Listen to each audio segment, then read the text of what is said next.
Okay, today we're having a look at the JBL Flip 6, as you can see just here.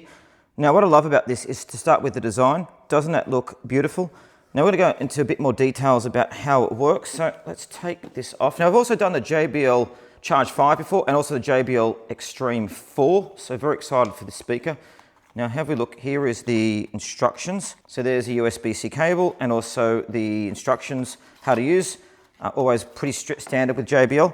And here is the speaker itself. Now, doesn't this look absolutely lovely? Now, the speaker itself only weighs 550 grams, about half a kilo, or 1.21 pounds if you're in the States. And it's IPX67 rated as well, which means you can get water on it, dust on it, and it won't hurt it at all. Now, I like the little lanyard as well, so you can hold that if you want to keep it. Now, let's turn it on and get it started. So you hold down the button there, and it comes on straight away. Move that to the side. Now you connect there by pressing there to connect to Bluetooth, which it does straight away.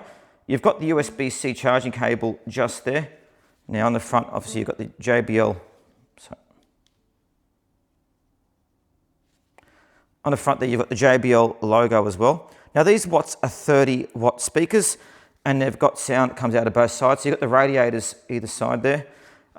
For this speaker as well, the actual sound test was great. For the size, it had fantastic sound coming out of it. Now, you've got the JBL PartyBoost there, which allows you to connect multiple JBL speakers, turn it on and off there, and you can also play and pause it there using that. Now, it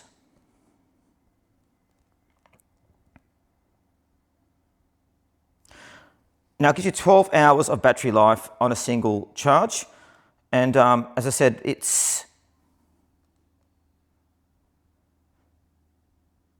Now, the two-way speaker system gives you loud, crystal clear power. For the size, as I said, the sound coming out of this is quite extraordinary. It also gives you a separate tweeter, which gives you crisp, high frequencies as well. And it's got the dual passive radiators there, which gives you the deep bass as well. So listen to it with different sound, for example, movies, etc. And it came through very good. Very easy to use as well. And with the JBL app as well, you can actually customize it. So a perfect little party speaker. And now what we'll do is we'll do a bit of a quick sound test so you guys can see what it sounds like.